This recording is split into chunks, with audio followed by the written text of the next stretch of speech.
Hai, jumpa lagi dengan Jejak Donghua. Kali ini menceritakan bagaimana mantan Imperial Preceptor Jian Baigui menggunakan taktiknya yang jitu untuk menghadapi pasukan Dewa Hijau yang jauh lebih banyak dari pasukannya. Bagaimanakah kisahnya? Mari kita ikuti. Jangan lupa like dan subscribe ya. Desa Riang di dunia asal, alam kejernihan tertinggi. Tatapan Qin Mou beralih dari Kaisar Selatan dan tersenyum. Tidak banyak pasukan yang dapat dimobilisasi oleh perdamaian abadi untuk menghalangi jalan pasukan Istana Surgawi yang kalah, tetapi mereka semua adalah elit di antara para elit. Kaisar Selatan Burung Vermilion bertanya, bolehkah saya bertanya siapa yang akan dikirim oleh Yang Mulia Surgawi? Tatapan Qin Mou tertuju pada Kaisar Manusia Leluhur Pertama dan tersenyum. Leluhur Pertama akan memimpin pasukan Aula Kaisar Manusia dan menuju ke sana. Kaisar Manusia Leluhur Pertama berdiri dan menyapa Burung Vermilion Kaisar Selatan. Mata Burung Vermilion Kaisar Selatan berkedip, Laut Selatan kita memiliki dua kaisar, Cahaya Merah, Yaner dan aku, pasukan Harimau dan Serigala, dan pasukan Phoenix Kaisar Merah Qi Xianyu. Dengan momentum yang tak tertandingi, mereka menghancurkan sisa-sisa markuis militer Pengadilan Langit. Demi bertahan hidup, para markuis militer Pengadilan Langit melarikan diri. Jika Pangeran Qin Wu menghalangi jalan, mereka akan terjebak. Binatang buas yang terperangkap adalah yang paling berbahaya. Pangeran Qin Wu, apakah kau punya kemampuan untuk membela diri? Nada suaranya agak sombong, cahaya ilahi bersinar ke segala arah dari matanya. Kudengar Pangeran Qin Wu telah menjadi pembelot ketika Kaisar Pendiri masih hidup. Ia meninggalkan Istana Yuming dan meninggalkan saudara-saudaranya, saudari-saudarinya, kerabat, dan teman-temannya. Dalam pertempuran hari ini, menghadapi pertempuran binatang buas yang terperangkap dari para markuise militer Pengadilan Surgawi, apakah kau memiliki keberanian untuk menghadapi pertempuran tragis seperti itu? Ling Yuxiu mengerutkan kening dan hendak membela leluhur pertama ketika Qin Mou mengangkat tangannya untuk menghentikannya dan menggelengkan kepalanya pelan. Jika kau tidak bisa menghentikan para jenderal Pengadilan Surgawi yang kalah, para jenderal yang kalah ini akan bergabung dengan pasukan Pengadilan Surgawi yang menyerang Desa Riang dan menggigitku sebagai balasan. Burung Vermilion Kaisar Selatan bangkit dan auranya seperti api yang berkobar di medan perang. Ia melangkah maju dan menekan aura mengerikannya ke tubuh leluhur pertama. Ia berkata dengan tegas, kau tidak bisa membuatku mempercayaimu.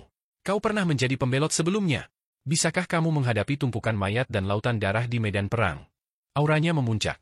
Di laut api tak terbatas, dewa dan iblis yang tak terhitung jumlahnya berjuang, meraung dan melolong dengan menyedihkan.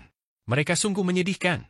Sebagai Kaisar Selatan, Burung Vermilion telah mengalami terlalu banyak pertempuran. Dari perang antar pencipta di era tak terelakkan, hingga perang antara pencipta dan dewa-dewa kuno, hingga perang antara dewa dan iblis di era Long Han, auranya dipenuhi dengan pertumpahan darah. Auranya saja sudah cukup untuk membuat yang lemah runtuh. Kaisar Manusia Leluhur Pertama merasa sedih, tetapi ia menghadapi aura tragis itu secara langsung. Tubuhnya seperti pilar yang dapat menopang langit bahkan jika dunia runtuh. Aku bisa melakukannya.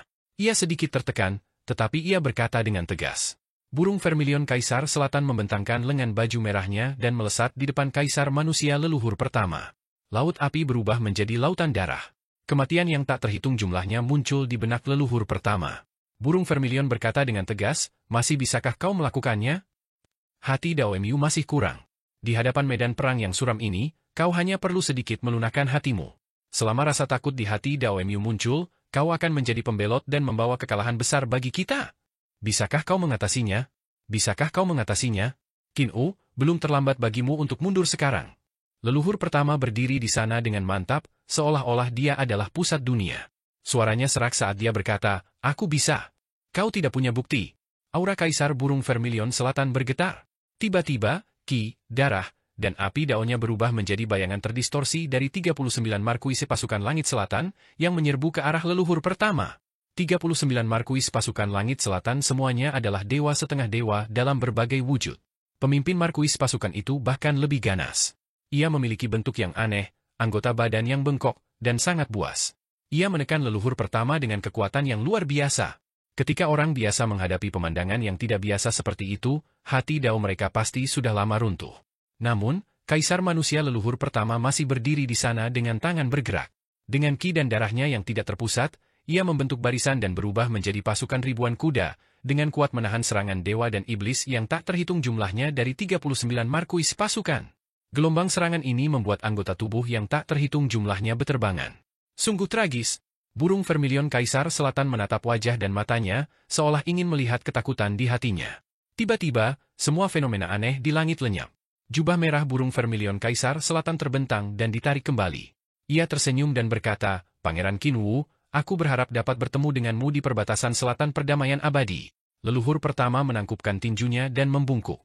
Kami menunggu kedatangan Kaisar Selatan yang agung. Burung vermilion Kaisar Selatan membalas salam dan membungkuk kepada Qinwu, Lang Bao, dan yang lainnya. Perang di Laut Selatan sangat mendesak, jadi aku akan kembali dulu. Setelah berkata demikian, ia berubah menjadi api dan terbang jauh, menghilang dari desa yang riang itu. Qinwu bangkit dan membungkuk. Leluhur pertama, tolong hentikan pasukan langit selatan yang kalah. Leluhur pertama, Kaisar Manusia, membalas salam. Aku tidak akan mengecewakanmu. Setelah mengatakan itu, ia berbalik dan pergi. Qinwu menghela napas panjang dan memperhatikan kepergiannya. Ling Yuxiu sedikit khawatir dan bertanya dengan suara rendah, apakah Kaisar Selatan akan baik-baik saja jika ia menekan hati Dao leluhur pertama seperti ini? Tidak, itu justru akan membangkitkan semangat juangnya. Qinwu tersenyum, pertempuran ini sangat penting, jadi Kaisar Selatan harus berhati-hati, katanya. Namun, leluhur pertama bukan lagi pembelot istana giok cerah. Ia telah bertransformasi ketika memimpin orang-orang dari semua ras dalam ekspedisi di periode terakhir Kaisar pendiri. Alasan mengapa ia sedikit tertekan adalah karena ia menyesal tidak dapat menyelamatkan orang-orang istana giok cerah saat itu. Dan pertempuran ini akan menjadi waktu terbaik baginya untuk keluar dari penyesalannya. Istana Kaisar Manusia. Istana Kaisar pendiri Yuming, Kota Yujing. Leluhur pertama berjalan di dalam istana. Bekas reruntuhan istana Yuming masih ada, dan tidak ada yang berubah. Istana Yuming adalah tempat Kaisar pendiri mengajar dan mendidik rakyat. Pada puncak kejayaan istana surgawi ini, banyak sekali murid yang belajar di sini. Bisa dikatakan bahwa istana ini adalah akademi tertinggi dan tempat suci di era Kaisar pendiri. Ketika bencana meletus, putra surga Yin merapal mantra dan langsung mengambil hampir semua jiwa murid, hanya menyisakan tubuh mereka. Orang-orang ini masih mempertahankan postur mereka sejak mereka masih hidup, seolah-olah mereka masih tinggal di sini.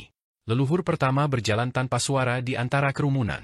Sepertinya ia masih berada di istana Yuming saat itu.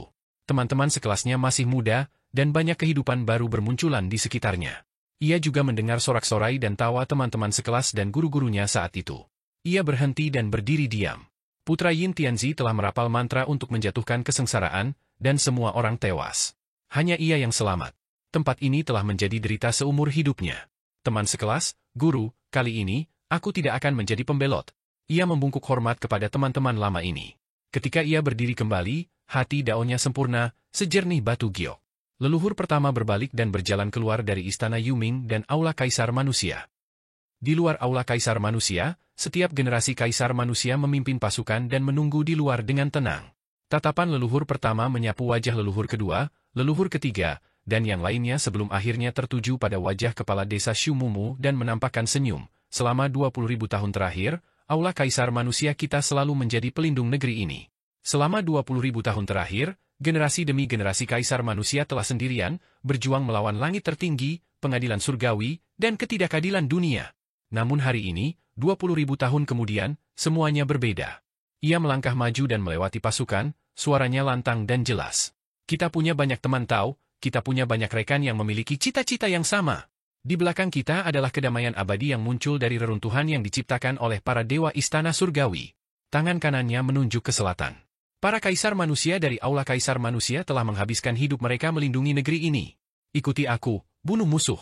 Pasukan itu bergerak maju. Kaisar Manusia Kikang bergegas maju dan berkata sambil terkekeh, Shu kecil, masih bisakah kau melakukannya? Kau sudah tua.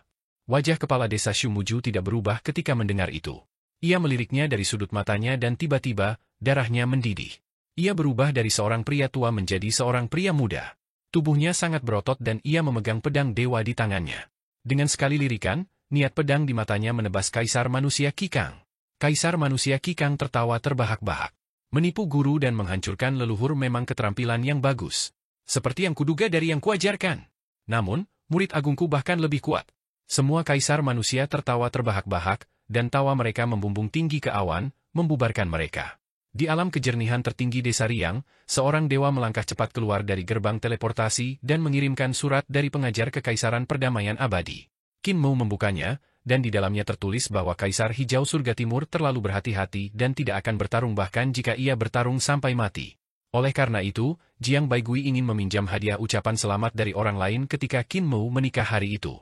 Qin Mu memasang ekspresi aneh dan tersenyum. Mengapa saudara muda Jiang ada di sini untuk meminjam sisik naga dari naga hijau surga timur? Suara yang mulia surgawi Yun terdengar. Kaisar hijau surga timur dan naga hijau surga timur memiliki permusuhan yang besar. Pengajar Kekaisaran Perdamaian Abadi ingin menghancurkan Kaisar Hijau Surga Timur dan memulai dengan Kaisar Naga Hijau Timur, sungguh rencana yang brilian. Qin Mou sedikit tertegun. Ia sedikit memahami dendam antara Kaisar Hijau Langit Timur dan Naga Hijau Langit Timur. Setelah bencana perdamaian abadi, Yang Mulia Surgawi Wuji bertemu Qin Mou dan menceritakan masa lalu Kaisar Hijau Langit Timur. Sebelum pengadilan langit didirikan, Yang Mulia Surgawi Kerajaan memahami Dao di bawah pohon layu dan memahami metode untuk membuka harta karun ilahi embrio roh. Pohon layu yang ia pahami Dao mendapatkan kesempatan ini, sehingga pohon tua itu hidup kembali. Pohon tua ini adalah Kaisar Biru Langit Timur, tetapi prosesnya sangat berliku-liku. Karena pohon tua itu telah berubah menjadi pohon ilahi, ia ditebang dan dimurnikan menjadi harta karun. Dalam waktu singkat, ia datang ke festival Danau Giok di tahun-tahun awal Naga Han dan mendengar Qin Mou dan Yang Mulia Surgawi Langit Luas memberikan keterampilan ilahi.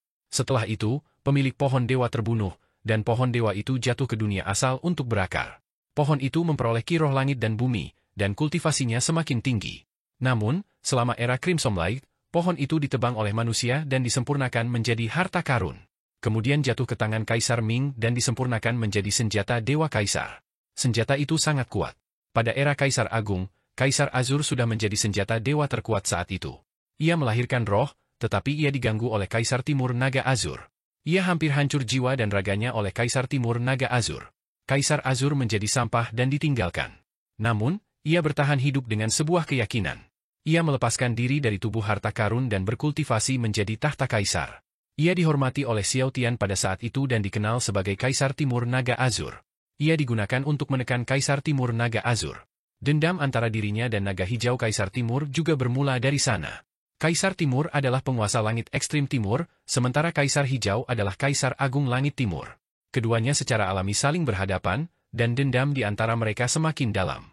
Di Istana Agung Wuji, Naga Hijau Kaisar Timur yang tergambar di mural sedang berjongkok di kaki Kaisar Hijau, berjuang untuk bertahan hidup sambil menyanjungnya. Terlihat betapa dalamnya kebencian Kaisar Hijau terhadap Kaisar Timur. Yun, penghormat surgawi, berkata, Guru Kekaisaran Perdamaian Abadi pasti menginginkan sisik naga Kaisar Timur untuk membangkitkannya dan membuatnya menarik Kaisar Hijau keluar, memaksanya untuk tidak punya pilihan selain memulai perang besar-besaran dengannya. Dia pasti telah menggunakan kesempatan ini untuk menghancurkan pasukan Langit Timur dan menyingkirkan para dewa dan iblis dalam satu serangan. Hanya dengan cara inilah dia dapat membebaskan tangannya untuk mendukung Desa Riang. Qin Mou menatap Ling Yuxiu, yang segera bangkit untuk mencari sisik naga Kaisar Timur Naga Hijau. Naga Hijau Kaisar Timur itu liar dan tak terkendali. Ia sangat membanggakan dirinya, tetapi metodenya sangat hina dan tercela. Ia adalah orang pertama yang menyerah kepada Istana Surgawi dan menjadi Naga Hijau yang mulia surgawi. Ia pikir ia bisa menyelamatkan nyawanya, tetapi bagaimana mungkin Kaisar Surgawi Hao melepaskannya? Qin Mou tersenyum. Kaisar Surgawi Hao mengorbankannya untuk membunuh api yang mulia surgawi. Ketika aku menikahi istriku, Absolut awal memerintahkan seseorang untuk mengirim sisik naga Kaisar Timur untuk menguji apakah aku benar-benar patah hati, jadi aku tidak menghidupkannya kembali. Ketika Yan Er dan Kaisar Selatan datang menemuiku, mereka tidak menyebutkan tentang membangkitkannya kembali, jadi aku melupakannya. Sekarang setelah aku membangkitkan Kaisar Timur, itu bisa dianggap sebagai balasan atas jasanya kepadaku ketika ia membantuku menyempurnakan pedang saat itu. Yang Mulia Yun berkata, saya pernah mendengar orang berkata bahwa kebaikan hati Yang Mulia Mu tidak bisa diambil, apalagi dibalas budi. Kalau tidak, nyawanya akan terancam. Ini semua fitnah. Sebelum Qin Mou sempat berkata apa-apa, Ling Yuxiu datang membawa sisik naga Kaisar Timur, ia mencibir. Itu semua rumor yang disebarkan oleh Yang Mulia Surgawi ke-10 untuk menghancurkan reputasi istriku. Mereka telah menghancurkan reputasi istriku, bahkan Yang Mulia Surgawi Yun pun mempercayainya. Yang Mulia Surgawi Yun langsung berkata, sebenarnya, aku tidak percaya. Qin Mou mendesah sedih. Mereka yang mengenalku, istriku. Ia mengeluarkan sisik naga Kaisar Timur dan merapal mantra untuk memanggil jiwa. Tiba-tiba, Qin Mou menunjukkan ekspresi terkejut. Jiwa Kaisar Timur tidak ada di Youdu, juga tidak di dunia Yin Surgawi. Yang Mulia Surgawi Yun dan yang lainnya sedikit tercengang. Jika naga hijau terbunuh dan jiwanya masih ada, ia seharusnya jatuh ke Youdu. Jika jiwanya hancur dan berubah menjadi pasir hitam, ia pasti akan jatuh ke dunia Yin Surgawi. Namun Qin Mou berkata bahwa tidak ada jiwa naga hijau di kedua tempat itu, yang aneh. Benar. Qin Mou tersenyum. Karena mutlak awal membunuh Kaisar Timur Naga Hijau, jiwa Naga Hijau pasti telah jatuh ke tangan mutlak awal. Jiwanya juga seharusnya disembunyikan oleh mutlak awal. Hati Yang Mulia Surgawi Yun sedikit tergerak. Kekosongan tertinggi, satu Ki Agung Surgawi. Mungkin juga aula harta karun istana leluhur yang diperoleh mutlak awal. Kedua tempat ini dapat menghalangi indera seni ilahiku. Qin Mu merenungkannya dan berkata, jika itu adalah langit agung awal mutlak yang maha agung dari satu Ki, maka tidak apa-apa. Langit agung awal mutlak telah turun ke dunia asal untuk mengancam kedamaian abadi. Tidak sulit bagiku untuk merapal mantra dengan paksa dan mengambil kembali jiwa naga azur. Jika ia ditekan di aula istana leluhur, maka itu akan merepotkan. Ia menarik napas panjang dan melangkah keluar dengan langkah besar. Suaranya tak bisa menyembunyikan kegembiraannya. Awal mutlak mengirimkan sisik naga dan menyembunyikan jiwa Kaisar Timur. Sepertinya ia ingin bersekongkol melawanku saat aku merapal mantra. Kalau begitu, aku akan mengabulkan keinginannya. Ling Yuxiu bergegas keluar dari aula, dan Yang Mulia Surgawi Yun juga keluar. Ia melihat Qin Mu berdiri di ruang kosong. Kesadaran ilahinya melonjak, dan ia langsung membayangkan sebuah altar pengorbanan yang besar. Altar pengorbanan menjulang dari bawah kakinya, dan ki vitalnya berubah menjadi berbagai rune Dao agung untuk dicetak di atasnya. Rune-rune tersebut membentuk pola Dao, dan pola Dao tersebut membentuk rantai Dao, membentuk domain paling dasar. Di belakang Qin Mu, Istana Surgawi Agung melayang, dan ibu kota Giok pun muncul. Di pusat ibu kota Giok, di depan aula kekacauan, roh primordialnya berdiri tegak. Langkah kakinya terhenti, dan sebuah altar pengorbanan pun muncul di depan aula kekacauan. Namun, altar itu bertolak belakang dengan altar pengorbanan di bawah tubuh jasmani Qin Mu. Yang Mulia Surgawi Yun memandangnya sejenak dan tidak memahaminya. Kakak ipar, apa gunanya altar pengorbanan Yang Mulia Surgawi Mu yang lain? Ling Yuxiu juga tidak dapat memahaminya. Itu memiliki kegunaannya sendiri. Yang Mulia Surgawi Yun mengangguk. Benar, tubuh jasmani Qin Mu sedang merapal mantra di altar. Pada saat yang sama, roh primordialnya juga merapal mantra di depan aula kekacauan. Namun, yang dirapal oleh tubuh jasmani Qin Mu adalah jiwa, yaitu untuk menarik jiwa naga hijau Kaisar Timur. Adapun roh primordialnya yang merapal mantra, itu adalah sesuatu yang tak seorang pun dapat mengerti.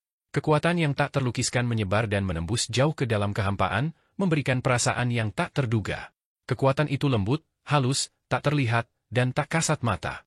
Ketika kekuatan ini menyebar dan menyerbu seluruh dunia di surga, Qin Mu akhirnya merasakan keberadaan jiwa Kaisar Naga Hijau Timur. Jiwa Kaisar Naga Hijau Timur tersembunyi di dalam ki primordial surga agung, yang melayang di langit di atas perkemahan pengadilan surgawi dan menghadap ke 33 surga desa Riang.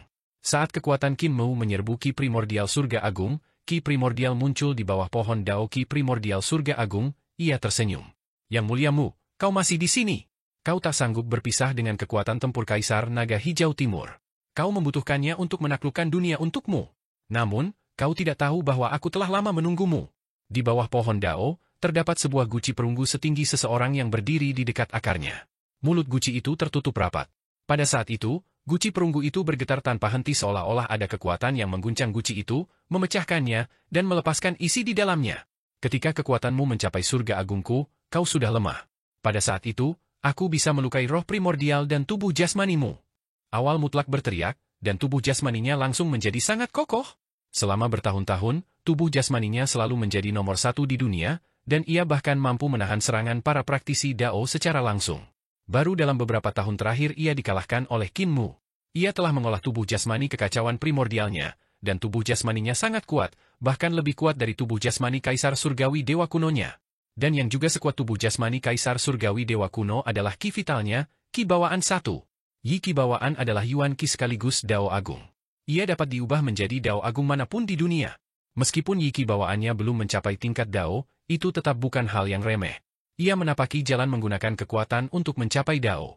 Dengan meminjam kekuatan ibu kota Giok Istana Leluhur, mananya jauh lebih kuat daripada kultivator alam Dao. Yang tak kau duga adalah aula harta karunku telah disempurnakan. Awal mutlak mengeksekusi satu ki bawaan, dan pengadilan surgawi agung muncul di belakangnya. 72 aula harta karun menjaga 36 istana surgawi. Sejak pertempuran antara Kaisar Haotian dan Qin Mu di kehampaan pamungkas, mereka tak punya pilihan selain mundur. Kaisar Haotian telah mencapai kesepakatan dengannya bahwa ayah dan anak itu akan bertukar aula masing-masing dan tidak lagi menyimpan rahasia.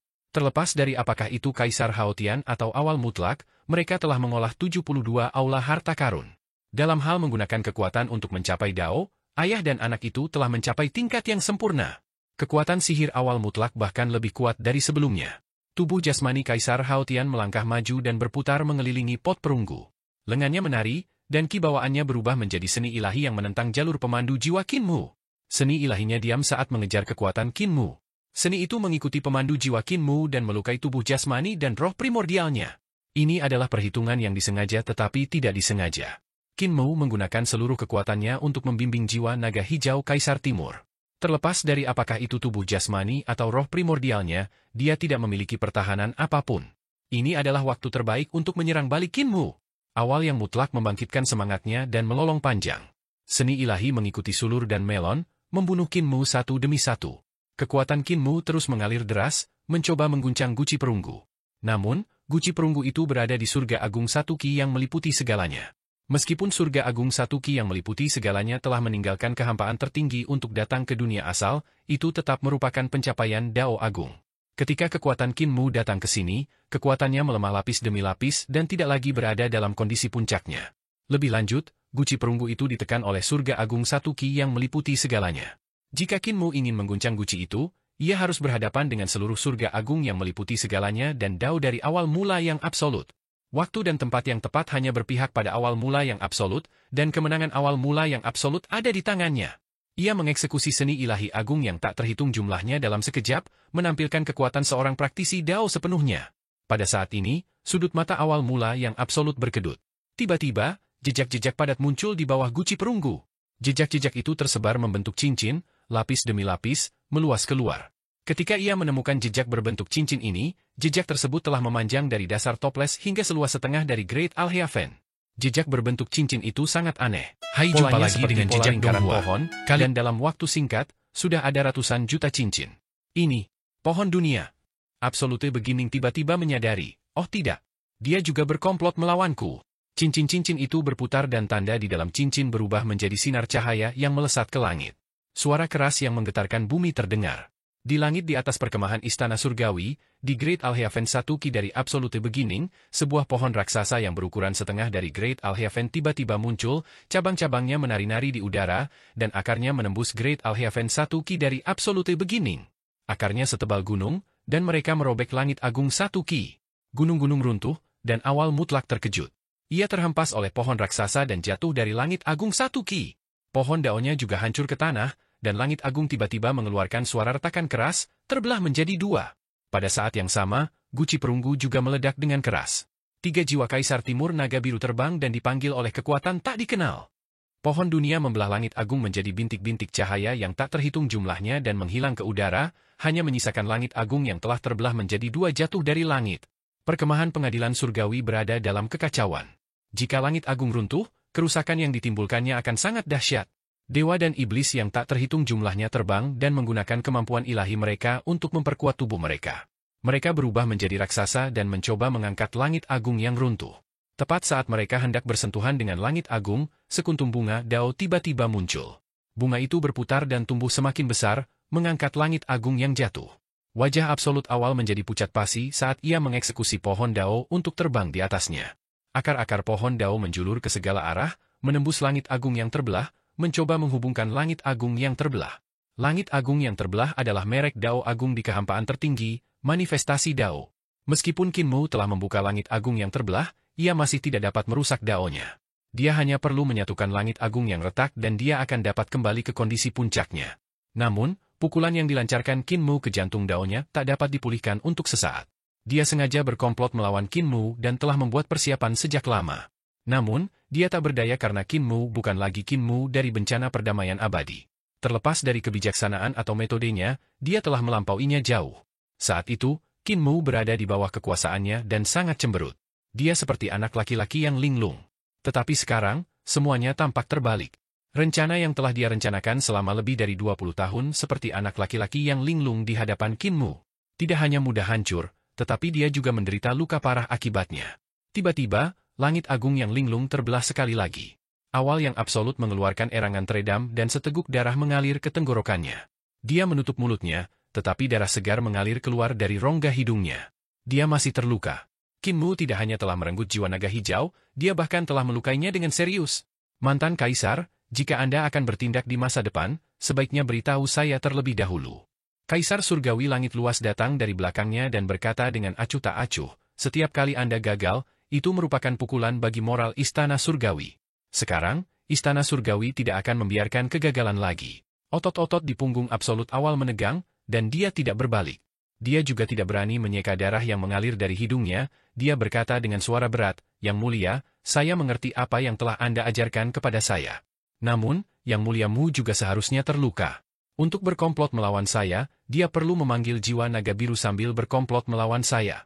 Namun, dia tidak punya cara untuk melindungi dirinya sendiri, jadi dia pasti akan terluka parah oleh kekuatan supernatural saya."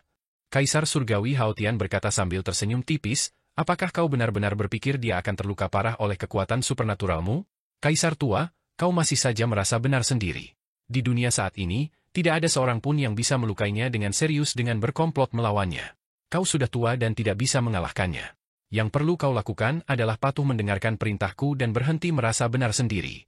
Kaisar Surgawi Haotian mengangkat tangannya dan mana yang sangat besar melonjak keluar untuk membantunya menstabilkan surga Daluo yang akan terbelah lagi. "Peralatanmu sudah tua dan tidak bisa menghadapinya." Kaisar Taichu terdiam, dan setelah beberapa saat, ia berkata, "Kurasa dia juga terluka." Kaisar Surgawi Hao tidak mengatakan apa-apa lagi. Setelah membantunya menstabilkan surga agung, ia berbalik dan pergi. Pada saat yang sama, Qin Mou memanggil 3 jiwa Kaisar Timur Naga Biru dan menyegelnya di sisik naga, menyerahkannya kepada para prajurit dari Jiangling. Prajurit itu segera membawa sisik naga dan pergi, kembali ke Jiangling melalui portal teleportasi. Qin Mou membubarkan altar pengorbanan dan mempertahankan roh primordialnya. Ia mendesah kagum. "Kaisar Taichu memang kuat, melukaiku. Penilaianku tentangnya masih sedikit kurang.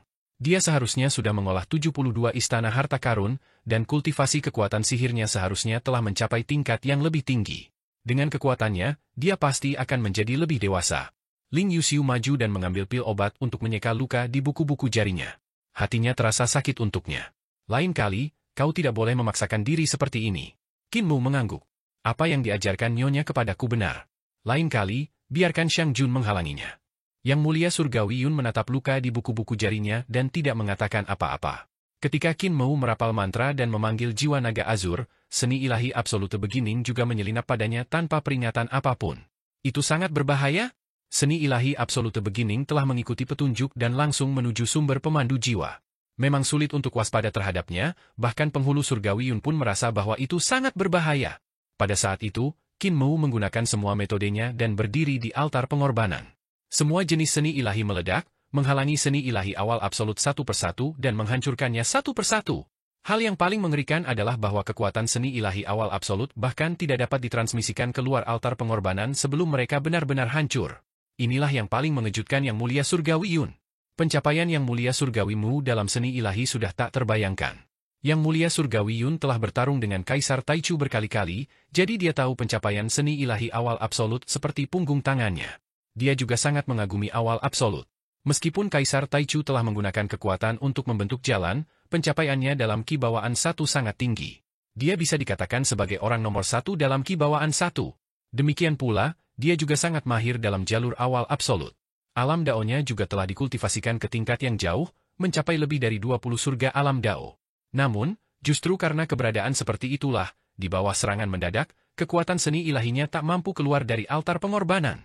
Perlu diketahui bahwa ketika kekuatan seni ilahi seseorang yang telah mencapai Dao meletus, kemungkinan besar dapat menghancurkan lebih dari separuh wilayah kejernihan tertinggi Desa Riang. Namun, kekuatan sebesar itu justru dibatasi oleh Qin Mou di altar pengorbanan. Pada akhirnya, seni ilahi Kaisar Taichu hanya melukai buku-buku jari Qin Mou. Qin Mou menyesal bahwa seni ilahinya tidak sempurna, tetapi kejutan yang ia berikan kepada orang lain tak tertandingi. Ling Yuxiu membantu Qin Mou merawat luka di buku-buku jarinya. Qin Mou mengangkat kepalanya untuk melihat ke langit dan melihat wajah besar Adipati Surgawi menyelimuti barat. Penjaga matahari yang tak terhitung jumlahnya menyeret matahari dan berkumpul di bawah wajah Adipati Surgawi. Pasukan Xuandu sudah siap. Kekuatan Istana Surgawi sungguh terlalu besar. Dia sedikit mengernyit. Istana Surgawi memiliki kekuatan militer 10 kali lipat atau bahkan 10 kali lipat dari Desa Riang dan Perdamaian Abadi. Sekarang setelah pasukan Istana Surgawi dihadang oleh Desa Riang, medan perang belum terbentang. Namun, selama medan perang terbentang, Desa Riang mungkin tidak akan bisa lolos tanpa cedera. Pada saat itu, bahkan para Yang Mulia Surgawi dan praktisi Dao harus ikut berperang. Dada Qin Mou membusung. Yang paling berbahaya bukanlah Desa Riang, melainkan bumi barat. Bumi barat pasti akan kalah. Sebelum desa Riang dikalahkan, kita harus meratakan kekuatan timur, selatan, dan utara. Jika tidak, kita akan mengepung dan memusnahkan perdamaian abadi. Di Laut Timur, utusan Jiang Ling berjalan keluar dari gerbang teleportasi dan tiba di perkemahan Laut Timur dengan langkah cepat. Utusan itu melewati para dewa dan iblis dari pasukan perdamaian abadi. Di bawah tenda harimau, guru kekaisaran perdamaian abadi, Jiang Baigui, mendongak dan melihatnya. Masih tak ada emosi di matanya, tetapi ia tak kuasa menahan diri untuk berdiri. Utusan itu segera maju ke depan dan mempersembahkan sisik naga-naga hijau. Ia berkata dengan sungguh-sungguh, Guru Kekaisaran, Yang Muliamu telah memanggil 3 jiwa naga hijau Kaisar Timur dan menyegelnya dalam sisik naga. Guru Kekaisaran Perdamaian Abadi mengambil sisik naga itu dan berkata, kau telah bekerja keras, turunlah dan beristirahatlah. Aku tidak lelah. Guru Kekaisaran Perdamaian Abadi menatapnya dan tersenyum. Baiklah. Saat perang dimulai, ikuti aku ke medan perang. Teman-teman, undanglah Dewa Primordial Kebajikan Bumi. Tidak perlu, aku sudah tiba. Sebuah suara lembut terdengar, dan Guru Kekaisaran Perdamaian Abadi menoleh ke arah suara itu. Ia melihat Ibu Pertiwi Gongsun berjalan mendekat. Ia buru-buru menoleh ke belakang dan melihat ke arah ibu kota Perdamaian Abadi. Ketika melihat kayu purba itu masih ada di sana, ia menghela napas lega. Gongsun berkata, aku akan meninggalkan tubuh utamaku di ibu kota dan membawa tubuh jasmaniku ke sini agar tidak menarik perhatian Kaisar Hijau dari langit timur. Guru Kekaisaran Perdamaian Abadi menyapanya, Ibu Pertiwi benar. Jika tubuh utama Ibu Pertiwi datang, meskipun Kaisar Hijau membenci naga hijau sampai ke tulang, dia tidak akan berani bertarung. Jika dia tidak bertarung, kita tidak akan bisa menangkapnya hidup-hidup dan menaklukkannya. Dengarkan perintahku dan atur ulang ketiga pasukan. Saat perintahnya disampaikan, trompet militer langsung terdengar dari kamp-kamp di laut. Adipati Wei, Jenderal Strategi Surgawi, Raja Taishan, Qin Fei Wei, dan pejabat militer lainnya memeriksa pasukan. Di atas laut, perkemahan-perkemahan itu bagaikan tembok kota yang membentang sejauh 10.000 mil. Di langit, terdapat kota-kota dewa yang melayang, dan di bawah laut, terdapat dewa-dewa dan iblis raksasa yang siap menyergap. Mereka berada dalam formasi yang rapi dan siap menunggu perintah kapan saja. Guru Kekaisaran Perdamaian Abadi menghitung waktu dengan sangat teliti hingga detail terkecil dan tiba-tiba berkata dengan suara yang dalam, tabuhlah genderang dan undanglah senjata ilahi Kaisar Timur. Dengan perintahnya, suara genderang mengguncang langit, menyebabkan lautan Samudra Timur bergolak dan ombak membelah langit. Di tengah ombak yang besar, gerbang perkemahan terbuka, dan sebuah senjata ilahi naga biru yang tak tertandingi didorong keluar oleh ribuan dewa perdamaian abadi. Senjata ilahi naga biru itu berada di atas panggung besar di permukaan laut, seolah-olah Kaisar Timur masih hidup. Naga hijau itu melingkar, dan di depan cakarnya terdapat gunung harta roh yang digunakan untuk menggertakkan giginya. Itu adalah gunung harta karun spiritual yang telah hilang dari Kaisar Naga Hijau Timur ketika ia pergi mengunjungi surga ekstrim timur saat itu. Senjata suci naga hijau ini adalah senjata suci ciptaan yang telah disempurnakan oleh perdamaian abadi sesuai dengan wujud Kaisar Naga Hijau Timur. Mirip dengan senjata suci kerajaan yang dimuliakan oleh para bangsawan. Namun, senjata suci ini terbuat dari daging dan darah dan mengandung dao agung Kaisar Naga Hijau Timur. Kekuatannya luar biasa. Saat senjata suci Kaisar Naga Hijau Timur keluar, mereka melihat istana dan tahta surgawi di seberang perkemahan. Kota suci itu tak berujung dan kekuatan 60 tentara Markui Surga Timur yang dipimpin oleh Kaisar Hijau Surga Timur benar-benar tak terbatas, seolah-olah sebuah benua yang cemerlang telah dibangun di atas laut. Sebagai perbandingan, formasi Jiangling tampak sangat kecil. Kedua belah pihak, yang satu besar dan yang satu kecil, dan kekuatan militer mereka sangat berbeda. Namun, Kaisar Hijau dari Langit Timur mempertahankan kemahnya sampai mati. Betapapun Guru Kekaisaran Perdamaian Abadi memprovokasinya, ia tidak bergerak. Jika Perdamaian Abadi menyerang dengan kuat, mereka akan jatuh ke dalam situasi yang tidak menguntungkan, sehingga mereka hanya bisa bertahan dalam kebuntuan. Ketika Jiangling mengeluarkan senjata suci naga hijau ini, kemah istana surgawi di sisi lain juga tidak tinggal diam. Mereka menutup pintu lebar-lebar dan seekor naga hijau raksasa muncul. Naga hijau itu ganas dan ganas. Tubuhnya tak terbatas dan dipenuhi dengan takdir dao agung yang unik bagi para dewa kuno, menekan lautan timur. Namun, naga hijau itu tidak memiliki kepala naga dan kepalanya telah dipenggal. Itu adalah tubuh Kaisar Naga Hijau dari Langit Timur. Mula-mula Kaisar Taichu telah membunuh Kaisar Naga Hijau Timur dan menyegel kepala yang mulia naga hijau surgawi dalam sebuah kotak untuk diberikan kepada Kaisar Haotian, sambil mewariskan tubuh jasmaninya kepada Kaisar Naga Hijau Timur. Kedamaian abadi hanyalah senjata suci Kaisar Langit, sementara pihak lain memiliki tubuh jasmani naga biru. Jelas bahwa Kaisar Langit Biru Timur berniat memamerkan kekuatannya dan menekan kepercayaan Guru Kekaisaran Perdamaian Abadi. Tidak hanya itu, Ki dan darah di perkemahan langit timur bagaikan langit dan laut yang menggantung terbalik. Darah dan ki memenuhi langit di atas 60 pasukan dan markui sepengadilan surgawi. Langit itu sangat padat dan merupakan tempat kelahiran Kaisar Langit Biru Timur, tanah suci tanah leluhur, sarang 10.000 naga, juga telah dipindahkan. Ki dan darah di sarang 10.000 naga begitu melimpah dan penuh vitalitas. Ki dan darah itu cukup untuk melindungi pasukan Markuis Angkatan Darat yang tak terhitung jumlahnya dari 60 pasukan untuk menumbuhkan kembali anggota tubuh mereka yang terputus. Mereka tak takut terluka di medan perang dan bagaikan senjata ilahi ciptaan yang tak tertandingi.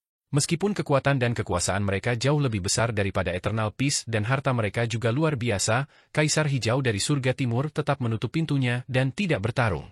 Guru Kekaisaran Eternal Peace, Jiang Baigui, melambaikan tangannya, dan ribuan dewa yang mengawal senjata ilahi Kaisar Timur mundur kembali ke perkemahan mereka. Pada saat itu, sebuah perahu kecil berlayar keluar dari perkemahan. Jiang Baigui berdiri di haluan perahu kecil itu, dan di tengah perahu kecil itu berdiri seekor kuda merah tua. Kuda itu menggambar garis lurus di permukaan laut dan tiba di depan kepala senjata ilahi Kaisar Timur. Di sisi lain, perkemahan Surga Timur masih setenang biasanya. Tak seorang pun pergi berperang. Perahu kecil Jiang Baigui pun berhenti. Jiang Baigui melepas mahkota di kepalanya dan meletakkannya di haluan perahu. Ia kemudian melepas jepit rambutnya dan membiarkan rambutnya tergerai di bahunya. Ia mengeluarkan pedang sucinya, sisik naga hijau, dan memegangnya di depan kepala naga untuk merapal mantra. Masih tidak ada gerakan di sisi lain. Kaisar Hijau dari Langit Timur memanjat menara kota dan duduk dengan tenang. Ia memerintahkan orang-orang untuk menyiapkan anggur dan hidangan lezat, lalu membawanya. Melihat pemandangan ini dari kejauhan, ia tersenyum. Jiang Baigui kecil dari kedamaian abadi penuh tipu daya, dan sekarang ia berpura-pura misterius untuk memancingku bertarung. Tepat saat ia selesai berbicara, permukaan laut tiba-tiba bergejolak dan cahaya hijau memancar ke segala arah dari sisik naga.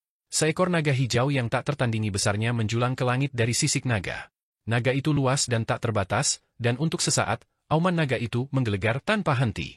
Laut terbelah dengan suara retakan, sebuah parit surgawi yang membentang puluhan ribu mil muncul. Sesaat, budak-budak naga dewa yang tak terhitung jumlahnya dari perkemahan Surga Timur meraung tanpa henti.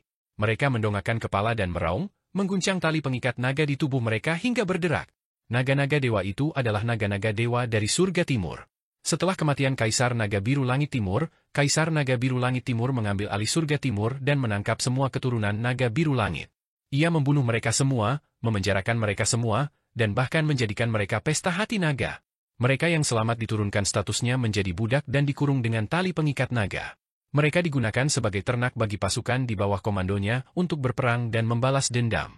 Naga-naga suci ini merasakan aura leluhur mereka dan menjadi liar, menyebabkan kekacauan di pasukan. Dewa dan iblis yang tak terhitung jumlahnya mencambuk naga-naga suci yang gelisah itu hingga babak belur. Namun, 10.000 sarang naga di tanah leluhur surgawi ekstrim timur tiba-tiba mengadu ki dan darah mereka, menyebabkan darah dan ki para prajurit tanah leluhur surgawi ekstrim timur yang tak terhitung jumlahnya menjadi kacau. Sungguh tidak nyaman. Ekspresi Kaisar Langit Biru Timur berubah drastis. Gelas anggur di tangannya meledak dengan keras. Ia tiba-tiba berdiri dan menatap jiwa naga biru yang tiba-tiba muncul di permukaan laut. Jiwa naga itu sangat tirani. Di bawah kendali Jiang Baigui, ia tanpa sadar melayang menuju senjata suci Langit Timur dan memasuki tubuhnya. Senjata suci itu tiba-tiba hidup. Naga biru itu meregangkan tubuhnya, dan pola serta runi daun naga biru yang tak terhitung jumlahnya di tubuhnya menyala. Cahayanya tak tertandingi. Dengan raungan keras, permukaan laut yang retak tiba-tiba meledak. Hong-hong Laut Timur terbelah hingga ke depan pasukan Langit Timur, menyebabkan kota-kota suci melayang tanpa henti. Naga hijau melilitkan tubuhnya dan meraih gunung harta roh untuk menggertakkan giginya. Giginya menggeretakkan giginya hingga berkilau, dan suaranya tak tertandingi nyaring. Kaisar Hijau, beraninya kau mempermalukan mayat dan keturunanku seperti ini? Aku tak akan berhenti sampai kau mati. Jiang Baigui. Kepala naga hijau terkulai, dan kepalanya yang besar bagaikan gunung yang tak tertandingi besarnya, melayang di depan guru kekaisaran perdamaian abadi, Jiang Baigui. Auranya menyembur keluar, menyebabkan pakaian Jiang Baigui berkibar ke belakang. Kuda merah tua di perahu kecil itu sudah lama ketakutan sampai-sampai bersujud di perahu, mengompol. Jiang Baigui, berapa banyak pasukan yang kau miliki untukku? Aku akan membantai seluruh pasukan musuh dan membawakanmu kepala Kaisar Hijau. Guru Kekaisaran Perdamaian Abadi menarik kuda merah tua itu dan berkata dengan sungguh-sungguh, Yang Mulia Naga Hijau, seorang jenderal terkenal dengan kudanya, pedang pusaka yang dianugerahkan kepada seorang pahlawan. Ini adalah kuda naga api, ia memiliki keberanian yang luar biasa dan dapat membantu Yang Mulia dalam pertempuran. Naga hijau menundukkan kepalanya dan melihat bahwa kuda tua itu kurus dan bertulang. Mungkin itu hanya kuda biasa yang telah dikejutkan oleh kekuatan ilahinya dan bahkan tidak dapat berdiri dengan benar. Suara Jiang Baigui bagaikan guntur saat ia berteriak, "Kuda yang mulia naga menginjak-injak surga, aku akan menabuh genderang untuk yang mulia naga untuk bersorak untuknya, perjalanan ini pasti akan sukses." Kaisar Naga Hijau Timur meliriknya dan merasa bahwa guru Kekaisaran Perdamaian Abadi saat ini dan guru Kekaisaran Perdamaian Abadi sebelumnya digambarkan sebagai sosok yang menjengkelkan dan tidak menyenangkan. Qin Mu telah menyelamatkannya dari ki primordial surga agung, dan Jiang Baigui telah menggunakan senjata suci Kaisar Timur untuk menghidupkannya kembali. Ia tentu tahu niat mereka berdua. Mereka tidak lebih dari meminjam kekuatan dewa kuno yang perkasa ini untuk memperjuangkan perdamaian abadi. Kaisar Naga Biru Timur adalah eksistensi yang tak tertandingi kekuatannya sejak awal. Jiang Baigui tidak memiliki cara untuk menghancurkan Kaisar Naga Biru Timur, jadi ia hanya bisa menghidupkannya kembali dan memintanya untuk bertindak. Namun, ia tidak memberinya satu prajurit pun, jadi apakah ia akan bertarung sendirian? Ada lebih dari 1 juta prajurit dan jenderal surgawi dalam 60 pasukan Kaisar Naga Biru Timur, segala macam senjata berat, segala macam formasi, dan Kaisar Timur Naga Biru. Jika dia maju sendirian, apakah dia akan mengirim dirinya sendiri menuju kematiannya? Cahaya ungu berkilat di mata Kaisar Langit Timur. Jiang Baigui, maksudmu kau hanya memberiku seekor kuda untuk melawan 60 tentara Markuis Langit Timur dan mengambil kepala Kaisar Langit Biru Timur Xiangxiang di antara jutaan dewa dan iblis? Jiang Baigui mengangguk. Kaisar Langit Timur menyipitkan mata dan menarik napas dalam-dalam, lalu kapan kau akan memimpin pasukanmu untuk menemuiku? Jiang Baigui berkata, Kaisar Langit Timur sedang maju. Ketika waktunya tepat, aku akan mengirim pasukanku. Kaisar Timur menatap tajam pria berbudi luhur ini. Seekor kuda? Kuda yang tak tertandingi. Jiang Baigui berkata dengan tenang, Tuan Langit Azur Dragon, tubuh fisikmu, tanah leluhurmu, dan keturunanmu yang tak terhitung jumlahnya semuanya berada di kubu musuh. Kau bisa memilih untuk tidak bertarung dan meninggalkan semua ini. Kaisar Timur tertawa terbahak-bahak dan berbalik. Jiang Baigui berkata dengan acuh tak acuh, Tuan Langit Azur Dragon, Tuan Langitmu telah membalas budimu. Dia tidak lagi berutang budi padamu. Jika kau mati di masa depan, maka kau benar-benar mati. Jantung Kaisar Timur Azur Dragon berdebar kencang. Dia mengerti apa yang dia maksud dan menoleh. Jika aku membuatnya berutang budi padaku lagi, maka bahkan jika aku mati di masa depan, dia akan membangkitkanku lagi. Jiang Baigui tersenyum dan mengangguk perlahan. Kaisar Timur Naga Biru melanjutkan, sekarang, ada kesempatan besar baginya untuk berutang budi padaku. Selama aku bisa membantu guru kekaisaran menembus 60 markuisi militer surga timur, itu akan menjadi jasa yang besar. Guru surgawimu pasti akan berterima kasih. Jiang Baigui mengangguk sambil tersenyum. Tubuh besar Kaisar Timur Naga Biru bergoyang dan semakin mengecil. Ia menjelma menjadi seorang kaisar paruh baya berkepala naga dan bertubuh manusia. Tubuhnya bergetar hebat dengan kekuatan ilahi saat ia berkata dengan suara berat, bawakan kudaku. Jiang Baigui memimpin kuda itu maju dan menyerahkan kendali kepadanya. Ki Kaisar Timur Naga Biru bersirkulasi dan ki naga memasuki tubuh kuda tua itu. Kuda tua itu meringkik dan surainya berkibar. Sisik naga muncul dari tubuhnya dan kukunya retak. Cakar naga tajam muncul dan tubuhnya membesar. Kekuatan naga ilahi di dalam tubuhnya memancar keluar dan berubah menjadi api ilahi yang melayang di sekitarnya. Tadinya, kuda ini hanyalah kuda biasa, tetapi sekarang, ia benar-benar telah berubah menjadi tunggangan naga api. Duduk di atas tunggangan naga, Kaisar Timur melirik Jiang Baigui dan berkata, kau jahat sekali, kau orang jahat. Setelah itu, ia merapatkan kedua kakinya, dan tunggangan naga itu melompat ke udara. Ia mengeluarkan teriakan panjang saat menginjak permukaan laut, menyerbu langsung menuju perkemahan surga timur. Tunggangan naga itu berlari kencang, dan suara Kaisar Timur menggetarkan permukaan laut saat ia berkata dengan lantang, Kaisar Langit Biru Langit Timur, apakah kau masih ingat bagaimana kau dihancurkan berkeping-keping olehku dengan tangan kosong saat itu? Raungan naganya menyebar ke seluruh laut timur. Semua orang bisa mendengarnya dengan jelas. Saat itu, kau dipuja sebagai senjata suci nomor 1 di dunia. Namun, di hadapanku, kau dihancurkan berkeping-keping olehku. Aku menghancurkan semua kemampuan daomu dan menghancurkan semua pola daomu. Kaisar Timur tertawa terbahak-bahak, kukira kau sudah mati. Aku membuangmu begitu saja. Aku tak menyangka kau seberuntung itu. Kau ternyata selamat. Aku tak tahu di mana kau berakar. Pasti karena tanahnya subur dan ada sup kuning di mana-mana. Di perkemahan langit timur, trompet berbunyi. Kaisar Qing berdiri di menara kota dengan wajah pucat. Ia melambaikan tangannya dan tubuh Kaisar Timur yang tanpa kepala pun dibawa. Kaisar Qing mencibir, tuangkan darah anjing hitam ke atasnya. Segera, beberapa prajurit menuangkan darah anjing hitam ke tubuh Kaisar Timur yang tanpa kepala. Kaisar Timur menghentikan kuda naganya, ia tertawa terbahak-bahak. Aku datang ke sini untuk menantangmu, 1 orang dan 1 kuda. Kaisar King, kau masih pengecut seperti sebelumnya, menggunakan darah anjing hitam untuk mempermalukan tubuhku. Kaisar King, kau hanya pantas menjadi tongkat kayu bakar. Kau tak berguna jika dipegang dan dipermainkan. Kau benar-benar orang yang kotor. Setelah kau lelah dipermainkan, kau akan digunakan untuk membersihkan kotoran di pantatmu. Kaisar King menjadi marah dan berteriak dengan tegas, bawa ras naga dari langit timur ekstrim keluar dan penggal mereka. Kami akan melayani mereka di panggung pembantai naga. Seketika, banyak prajurit membawa dewa naga dari surga timur terjauh ke atas tembok kota. Mereka membuat keturunan Kaisar Timur naga hijau berlutut dan menjulurkan kepala mereka dari balik benteng. Satu persatu, para algojo dewa dan iblis mengangkat pedang dewa dan pedang iblis mereka, lalu mengangkat tangan mereka ke atas dan ke bawah. Kaisar Timur tampak tenang dan kalem, ia tersenyum dan berkata, keturunanku ada di seluruh alam semesta. Ada lebih dari miliaran? Dari naga langit hingga ular dan serangga, ada keturunanku di semua ras. Kau bisa saja membunuh mereka. Kaisar Hijau, kau hanya pantas bersembunyi di antara ribuan prajurit. Sungguh memalukan. Jika kau keluar dari kota dan bertarung denganku, aku akan mengagumi keberanianmu. Lalu, aku akan menghajarmu kembali ke wujud aslimu dan mengubahmu menjadi tongkat penghapus kotoran. Kaisar King tak dapat menahannya lagi.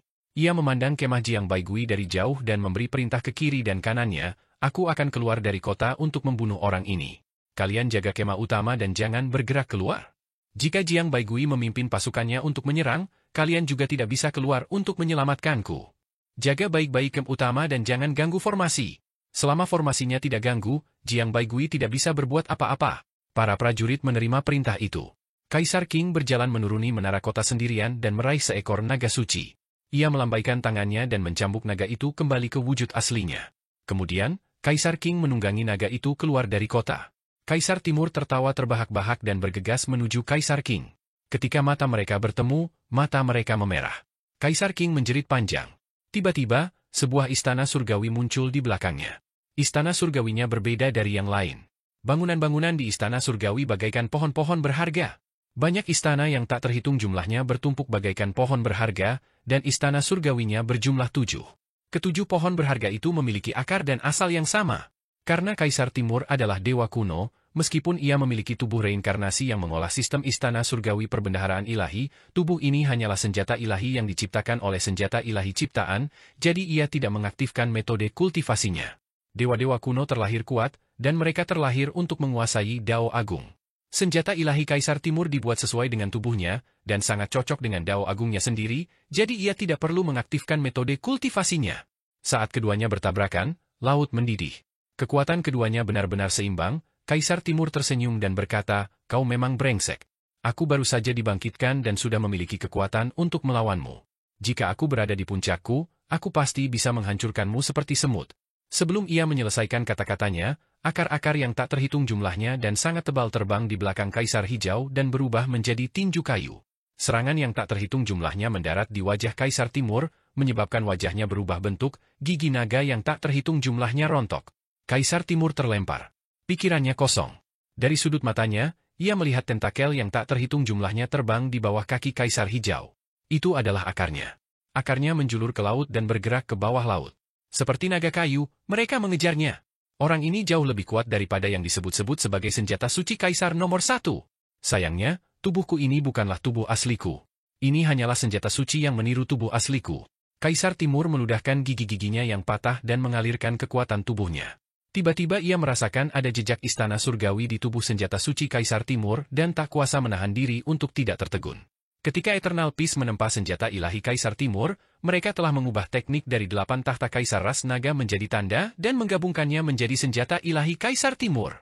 Teknik pemurnian senjata semacam ini belum pernah terjadi sebelumnya dan telah melampaui istana surgawi dan era Kaisar pendiri berkali-kali lipat. Tidak diketahui siapa yang mampu mencapai teknik penempaan senjata yang tak terduga seperti itu.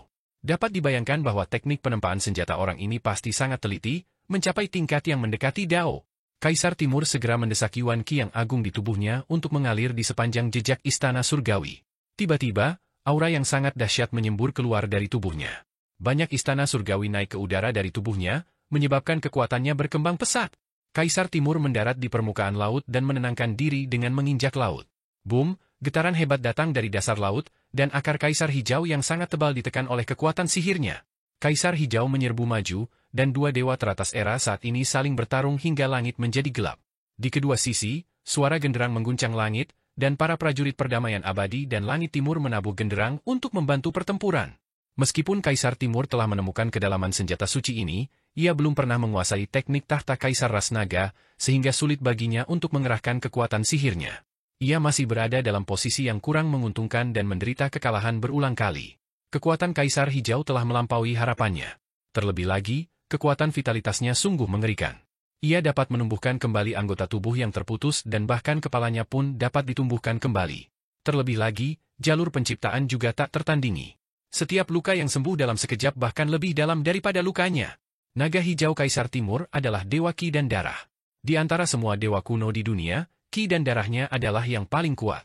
Namun, meskipun ki dan darah senjata suci ini kuat, itu tidak sebanding dengan tubuh aslinya. Dalam situasi ini, dia sudah kalah. Jika aku dibunuh oleh Kaisar Hijau, akankah Yang Mulia Surgawi Mu membangkitkanku? Ia sedikit ketakutan. Jika ia tidak mencapai apapun, akankah Qin Mu masih menyelamatkannya? Mengapa Jiang Baigui belum mengirim pasukannya? Ia semakin ketakutan, dan seni ilahinya perlahan-lahan menjadi kacau. Di tepi pantai yang damai abadi, Jiang Baigui berdiri di atas perahu kecil dan menyaksikan pertempuran di permukaan laut. Ia tidak pernah memberi perintah untuk mengirim pasukan. Pertempuran ini tidak cukup sengit, aku harus lebih sengit lagi. Guru Kekaisaran Jiang Baigui menghitung luka-luka Kaisar Timur Naga Hijau. Perhitungannya berbeda dengan Qin Mu. Perhitungan Qin Mu lebih seperti deduksi, sementara perhitungan Jiang Baigui adalah mengubah semua aspek Naga Hijau Kaisar Timur menjadi data, misalnya, berapa banyak kekuatan sihir Kaisar Timur yang tersisa, berapa banyak seni ilahi yang tersisa, berapa banyak ki dan darahnya yang tersisa, berapa banyak niat bertarungnya yang tersisa, dan sebagainya. Ketika semuanya digabungkan, semuanya akan menjadi angka yang akurat. Berapa banyak waktu tersisa sebelum kematian Kaisar Timur? Namun di matanya, jumlah ini terus menyusut. Jika aku mengirimkan pasukanku, Kaisar Hijau pasti akan meninggalkan Kaisar Timur dan melarikan diri kembali ke kamp Surga Timur, tetapi jika godaannya cukup besar, dia akan ragu dan mencoba membunuh Kaisar Timur sebelum pasukanku tiba. Mata penasihat nasional Jiang Baigui berkedip. Jumlah hari sebelum kematian Kaisar Timur masih menyusut, ia berpikir dalam hati, alasan aku mengirimkan pasukanku adalah untuk datang ke sisinya dan menangkapnya sebelum dia membunuh Kaisar Timur. Oleh karena itu, jarak antara kedua belah pihak perlu dipersiapkan. Ia masih menunggu. Luka di tubuh Kaisar Timur semakin parah. Namun, ia masih bertarung melawan Kaisar Qing dengan mempertaruhkan nyawanya. Ia tidak akan mundur bahkan jika ia mati, menunggunya mengirimkan pasukannya. Di mata Jiang Baigui, jumlah pasukannya melonjak. Tiba-tiba, angka-angka di matanya berhenti, dan perahu kecil di bawah kakinya melesat keluar bagaikan anak panah yang meninggalkan busurnya. Pada saat yang sama, gerbang-gerbang kamp besar di kamp perdamaian abadi terbuka satu demi satu.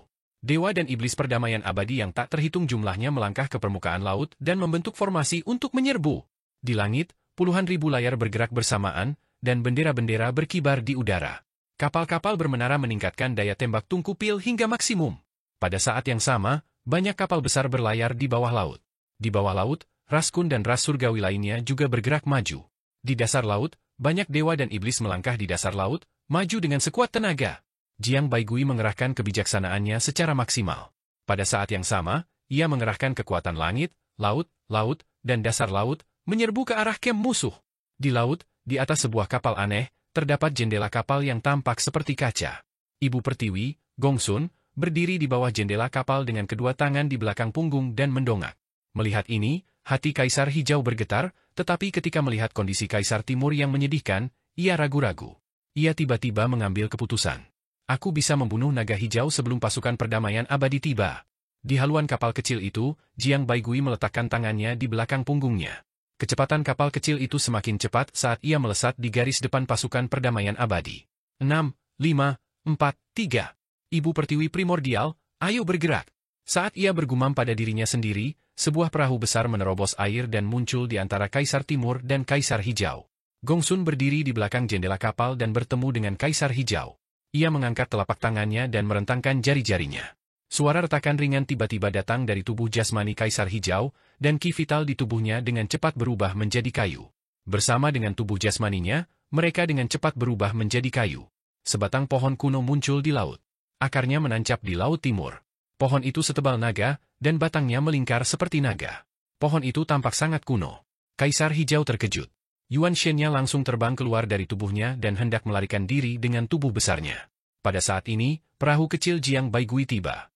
72 istana dari 36 istana surgawi terbentang, menjebak roh primordial Kaisar Qing.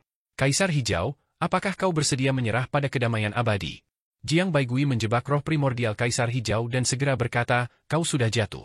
Jika kau tidak menyerah, kau akan mati. Jika kau menyerah, kau akan menjadi menteri yang berjasa. Kaisar Hijau berenang di istana surgawinya dan mencoba melarikan diri. Ia berteriak, Kaisar Taichu telah menunjukkan kebaikan kepadaku, dan aku tidak akan pernah bisa membalasnya dalam kehidupan ini. Aku hanya akan menjadi pejabat awal mutlak dalam kehidupan ini, dan aku tidak akan pernah menyerah. Tubuh fana Kaisar Qing ditahan oleh Gong Sun Qian, ibu pertiwi. Yuan Shennya tidak lagi sekuat tubuh fananya. Ia jatuh ke istana surgawi Jiang Baigui dan tidak dapat melarikan diri. Istana surgawi Jiang Baigui sangat aneh. Itu bukanlah istana surgawi yang terbuat dari tahu bawaan apapun. 36 istana surgawi ini terbuat dari dao yang diperoleh seperti pertanian, kehutanan, perikanan, perdagangan, dan sebagainya. Jalan Jiang Baigui jelas menggunakan kekuatan untuk mencapai dao, tetapi berbeda dengan cara klasik menggunakan kekuatan untuk mencapai dao. Cara klasik menggunakan kekuatan untuk mencapai dao adalah dengan mengolah dao bawaan seperti Hao Tianjun, Yuan Shi, dan lainnya. Mereka mengolah istana surgawi, istana harta, naik ke langit, duduk di singgasana, mencap kekosongan tertinggi, dan menggunakan kekuatan untuk mencapai hal-hal besar. Namun, jalan Jiang Baigui adalah menggunakan dao agung yang diperoleh dan dao agung bawaan untuk saling melengkapi. 36 istana surgawi adalah dao agung yang diperoleh, dan 72 istana harta adalah dao agung bawaan. Semuanya lengkap dan tuntas. Meskipun ia pernah melihat dao agung ini sebelumnya, ia belum pernah melihat dao agung yang telah dikultivasikan hingga tingkat setinggi ini. Kemanapun ia berlari, ia tidak dapat melarikan diri. Jiang Baigui memiliki total 108 dao pasca natal dan dao agung bawaan. Terdapat 108 teknik kultivasi tingkat raja dan teknik kultivasi bawaan. Lagi pula, sejak dinasti Han Panjang, sebagian besar kultivator berbakat telah mengembangkan dao bawaan, dan banyak juga yang mengembangkan teknik kultivasi tingkat raja. Dari zaman Han Panjang hingga sekarang, setidaknya terdapat 800 teknik kultivasi tingkat raja. Seharusnya tidak sulit untuk mengumpulkan semua 72 istana. Namun, teknik kultivasi tingkat raja pasca natal sangat langka. Dari zaman kuno hingga sekarang, satu-satunya orang yang mengembangkan dao pasca natal hingga tingkat raja dan menjadi terkenal adalah Kaisar Pendiri. Bahkan guru surgawimu yang terkenal pun tidak menguasai semua dao Hou Tian, dan ia juga belum mencapai ranah tahta kaisar. Istana surgawi Jiang Baigui dibentuk oleh dao Hou Tian. 36 istana surgawi dan 36 teknik tahta kaisar Hou Tian. Kesulitan mencapai dao tidak terbayangkan. Namun, Jiang Baigui telah menempuh jalan ini dan berkultivasi hingga ke alam ibu kota Giok. Ibu kota Gioknya berbeda dari yang lain. Kaisar Hijau belum pernah melihatnya sebelumnya, jadi kemanapun ia pergi, ia akan dipaksa kembali oleh Jiang Baigui. Ekspresi Jiang Baigui tampak serius saat ia berkata dengan suara berat, Kaisar Hijau ingin membalas budi tuannya dengan tubuhnya dan setia, jadi aku akan memenuhi keinginanmu. Ia tiba-tiba menarik 36 istana surgawi dan 72 istana berharganya, dan tekanan pada jiwa primordial Kaisar Hijau pun mereda. Tepat saat ia hendak melarikan diri, ia melihat Adipati Wei dari Kedamaian Abadi, Raja Taishan, Jenderal Strategi Surgawi, dan yang lainnya memimpin pasukan untuk menjebaknya.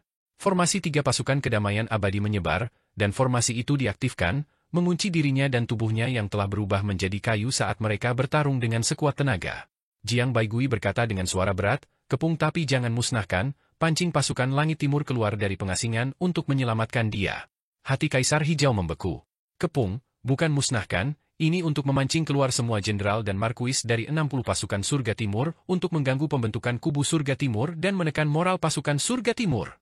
Pasukan manapun yang keluar dari pengasingan untuk menyelamatkan mereka pasti akan jatuh ke dalam perangkap yang dibuat oleh Jiang Baigui dan menghadapi pertempuran pemusnahan. Pasukan perdamaian abadi yang dipimpin oleh Jiang Baigui akan menunggu untuk kelelahan dan musnah dalam satu serangan. Dan dia akan menjadi umpan bagi Jiang Baigui untuk memusnahkan jutaan dewa dan iblis di surga timur. Markuis militer surga timur harus mempertahankan kubu dan jangan pernah datang untuk menyelamatkanku. Dia berusaha sekuat tenaga untuk keluar dari pengepungan, tetapi luka di tubuhnya semakin parah. Dia tahu bahwa Jiang Baigui telah melakukan ini dengan sengaja. Dengan nyawanya sebagai jenderal utama, dia telah menukarnya dengan kesempatan untuk keluar dari pasukan surga timur. Namun, dia tidak bisa melarikan diri. Guru Kekaisaran Kedamaian Abadi, aku akan mati. Kaisar Timur Naga Hijau digendong oleh banyak prajurit. Dalam pertempuran melawan Kaisar Hijau, ia bagaikan pelita di ujung tanduk dan hampir kehilangan jiwanya. Ia berkata dengan lemah, "Bisakah aku dianggap telah berjasa? Akankah Yang Muliamu membangkitkanku?" Matanya penuh harapan. Jiang Baigui menggelengkan kepalanya dan berkata, "Kaisar Timur, kau belum boleh mati. Tolong undang Raja Obat." Seorang tabib paruh baya memimpin beberapa tabib muda dan datang untuk memeriksa luka Kaisar Timur. Ia berkata, dia bisa diselamatkan dalam satu tarikan napas. "Bawa kuda itu ke sini." Para prajurit membawa kuda naga itu. Kuda naga itu tidak mati dalam pertempuran antara Kaisar Timur dan Kaisar Hijau. Sebaliknya, ia melarikan diri bersama naga yang ditunggangi Kaisar Hijau. Dalam pertempuran antara Kaisar Timur dan Kaisar Hijau, kedua mata mereka merah padam. Bagaimana mungkin mereka peduli dengan tunggangan mereka saat mereka terlibat dalam pertempuran jarak dekat? Sebaliknya, merekalah yang lolos. Tabib itu mengulurkan tangannya dan memutarnya dengan lembut, menarik keluar ki naga hijau Kaisar Timur dari tubuh kuda naga. Setelah ki naga ditarik keluar dari kuda naga, kuda itu segera kembali ke kuda merah tua. Kuda itu kurus dan diare sepanjang perjalanan. Apoteker itu mengalirkan ki naga ke tubuh Kaisar Timur naga hijau, membuat lukanya sedikit membaik. Beberapa tabib maju dan segera merawat Kaisar Timur. Kaisar Timur tidak bisa mati, tetapi lukanya terlalu parah. Tidak banyak kultivasi yang tersisa di tubuhnya, dan para tabib di pasukan perdamaian abadi telah membiusnya terlalu keras, menyebabkannya merasakan sakit yang luar biasa. Ia mendesis, "Sebaiknya kau biarkan aku mati dan bangkitkan aku. Hanya segelintir orang di dunia yang menguasai mantra kebangkitan. Meskipun aku salah satunya, tak ada kekuatan sihir sekuat itu yang bisa membangkitkanmu." Jiang Baigui berkata dengan santai, "Membangkitkanmu terlalu lama, dan aku juga tidak punya banyak waktu untuk disia-siakan oleh Kaisar Timur. Tubuh jasmanimu ini diciptakan oleh pengrajin surgawi terkuat dari perdamaian abadi, dan hanya ada satu senjata suci Kaisar Timur, jadi tidak bisa dirusak. Aku masih membutuhkanmu. Kau sangat berguna dan dapat menembus surga Timur, jadi kau tidak akan mati apapun yang terjadi." Beberapa tabib militer terus merawatnya, dan Kaisar Timur merasakan luka di jiwanya terus pulih. Namun, itu sungguh terlalu menyakitkan, jadi dia segera menggertakkan gigi dan menahannya. Tatapannya tertuju pada wajah tabib paruh baya itu, dan dia sedikit tertegun. Orang ini luar biasa tampan, dan dia adalah pria yang luar biasa dengan penampilan yang tak tertandingi. Namun, orang inilah yang telah membiusnya terlalu keras, membuatnya berharap dia mati saja. "Kau?" Kaisar Timur menahan rasa sakit dan bertanya. Tabib itu tersenyum, membuat Kaisar Timur merasa malu akan inferioritasnya. Ia berkata, "Tabib desa tua yang cacat ini dikenal sebagai Raja Racun berwajah giok. Guru Kekaisaran, luka naga ini tidak lagi serius. Murid-muridku bisa mengatasinya. Aku masih harus menghadapi medan perang lainnya." Guru Kekaisaran Jiang Baigui tidak berani lengah. Ia membungkuk dan berkata, "Hati-hati, Paman. Ahli pengobatan itu melayang pergi. Orang ini adalah salah satu dari 9 guru surgawimu." Jiang Baigui memandang perkemahan surga Timur dan berkata kepada Kaisar Timur, "Itulah mengapa aku memanggilnya Paman." "Kaisar Timur, tahukah kau bahwa aku telah merencanakan ribuan rencana? Mengapa aku tidak membiarkanmu mati?" Kaisar Timur menahan rasa sakit yang hebat dan berkata, "Tanah leluhur surga Timur, sarang 10.000 naga. Juga, di perkemahan surga Timur, naga ilahi surga Timur." Jiang Baigui tersenyum dan berkata, "Dewa-dewa kuno yang masih hidup sampai sekarang tidak sebodoh itu. Adipati Wei, mari kita perparah luka Kaisar Qing." Di perkemahan langit ekstrim timur, 60 markuis tentara berkumpul. Para pemimpin pasukan Tianjiang, Dongxian, Xisian, Tianfu, perwira kavaleri, kereta perang, kereta formasi, dan sebagainya sebagian besar adalah dewa dan setengah dewa kuno. Mereka dinamai berdasarkan bintang-bintang di langit ekstrim timur, mereka semua adalah penguasa feodal, dan mereka semua sangat kuat. Para penguasa feodal semuanya berada dalam kekacauan. Mereka sedang mendiskusikan bagaimana menyelamatkan Kaisar Qing ketika 4 dewa kuno tiba-tiba berdiri dari bintang-bintang di perkemahan langit ekstrim timur. Kaisar Qing adalah jenderal utama, dan dia mencintai prajuritnya seperti anak sendiri. Bagaimana mungkin kita tidak menyelamatkannya ketika dia dikepung? Jika kau tidak menyelamatkannya, kita yang akan menyelamatkannya. Keempat dewa kuno itu memerintahkan pasukan mereka, menyiapkan segala macam senjata dewa, dan menyerbu keluar kota. Para pengikut feodal lainnya juga memiliki beberapa keluhan karena Kaisar Hijau tidak mau bertarung untuk waktu yang lama, jadi mereka tidak menghentikannya. Jiang Baigui melihat gerbang perkemahan surga timur terbuka lebar dan 4 pasukan menyerbu. Kaisar Hijau menyayangi prajuritnya seperti anak sendiri dan memperlakukan prajurit di bawahnya dengan sangat baik.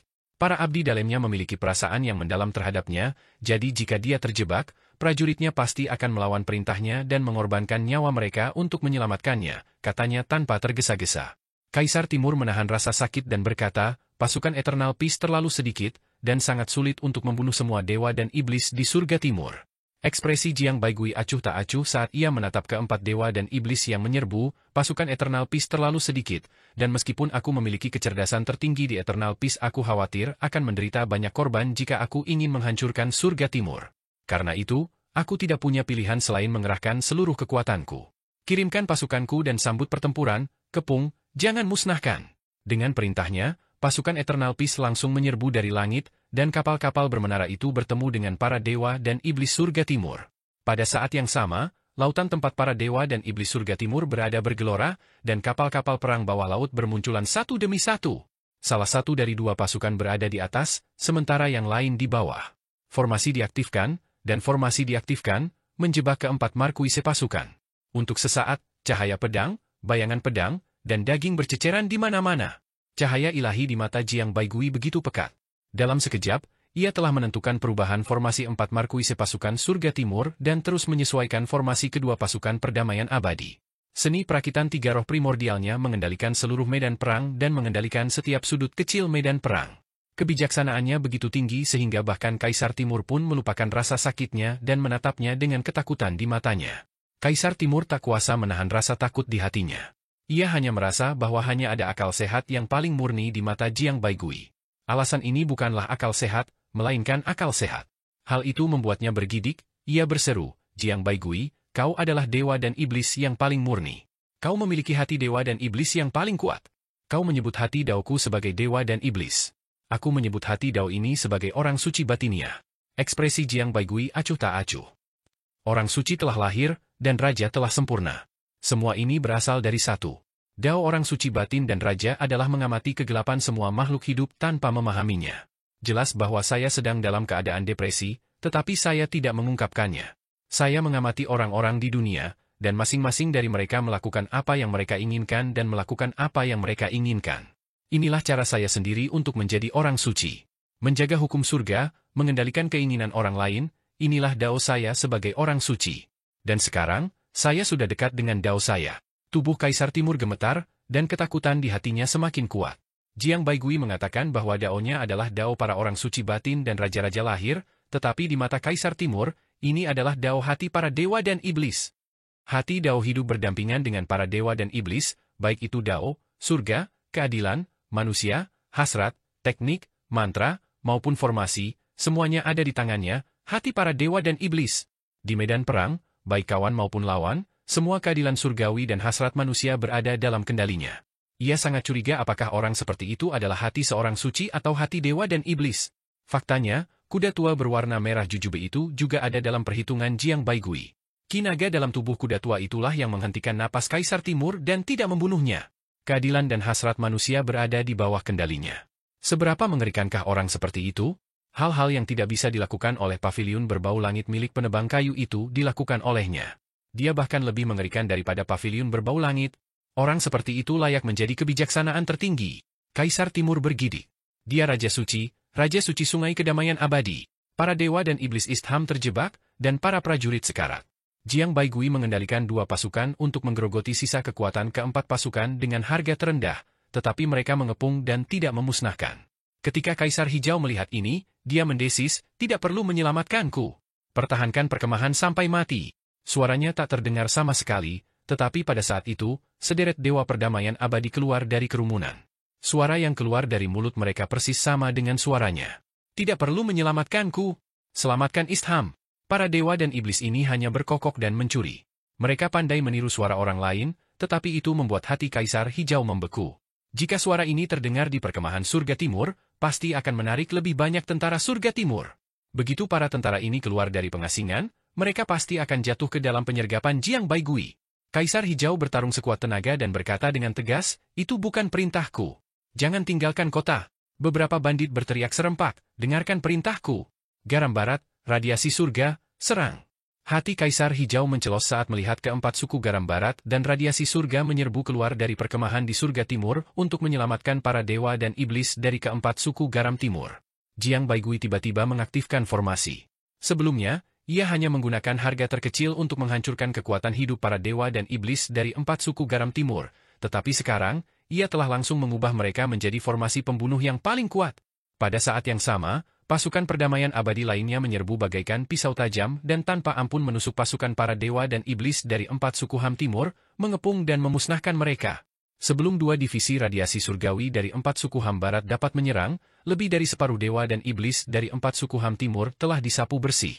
Pasukan yang tersisa didorong menuju pasukan 6 suku Ham Barat dan radiasi surgawi. Untuk sesaat, formasi Ham Barat dan 6 suku Tianfu berada dalam kekacauan. Markuis dari pasukan ke-60 surga timur telah tamat. Kaisar Timur sangat terkejut, ia bergumam, pasukan langit timur akan terkubur di tangannya. Pantas saja Kaisar Hijau akan menjaga perkemahan sampai mati ketika bertemu dengannya dan menghindari pertempuran. Karena di hadapan Jiang Baigui, tidak akan ada kesalahan jika ia tidak bergerak. Setiap kali ia bergerak, ia akan penuh dengan kekurangan. Kaisar Qing sangat kuat, tetapi sayangnya, ia bertemu Jiang Baigui. Kaisar Qing masih dikepung oleh pasukan dan terus-menerus terluka. Namun, Jiang Baigui tidak memberikan perintah untuk membunuhnya, yang merupakan bagian paling menakutkan. Fokus penyerangan terhadap pengepungan adalah untuk memperebutkan bala bantuan. Jika mereka tidak membunuh Kaisar Qing, mereka akan menarik bala bantuan. Jika mereka tidak membunuh Kaisar Qing, mereka akan menarik lebih banyak bala bantuan. Ini adalah keajaiban.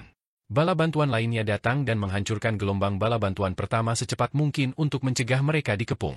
Ini adalah keajaiban. Menghancurkan bala bantuan gelombang pertama, menyesuaikan formasi, dan mengirim lebih banyak pasukan untuk mengepung bala bantuan gelombang kedua, ini adalah keajaiban lainnya. Keajaiban itu berubah, membuat serpihan-serpihannya lebih besar dan memaksa musuh tak mampu menyerah pada pasukan mereka sendiri, membunuh mereka terus-menerus. Pemanfaatan medan perang, kendali keadilan dan keinginan manusia, merupakan ujian berat bagi kebijaksanaan sang jenderal.